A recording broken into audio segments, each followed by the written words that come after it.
If you rent, you could finally be seeing some relief. For the first time since 2018, the average rent for a one-bedroom is below $1,500 a month. Local realtors tell NewsWest 9's Sammy Steele we're starting to see a shift from a seller's market to a buyer's market. Sammy, why is that? Well, Crystal, I spoke with a local real estate agent who broke down the top 2 reasons we're seeing this downward trend in rent here. Number 1, oil and gas industry layoffs. People are being conservative with how they spend money, and not a lot of companies are hiring. And then number 2, this is surprising here, Crystal. The 2020 election, statistically, during election years, rent and home prices trend downward. But once the election is over in November, they expect rates to go right back up. But that wasn't the only advice they shared with me.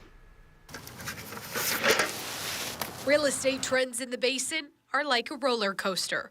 Right now, rent is down, but over time, local agents think it'll roll right back up. Definitely the trends are going to be up and down. Right now, down, and I truly do feel like it's going to be until election time, because that's going to set what our oil's going to do, what our town's going to do, because we're driven off of our oil.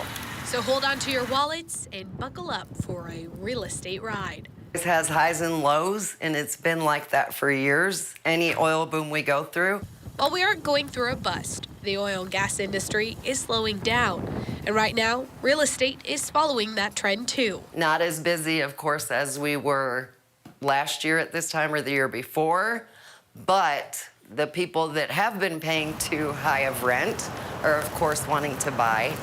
And the people that paid too much for a house are now wanting to rent. So, I mean, it's a back and forth with the two. Hansen says apartment complexes are profiting by locking people into contracts at high rates. Rental rate, you have to give like 60 to 90 days notice. So they're definitely locked into the higher price right now.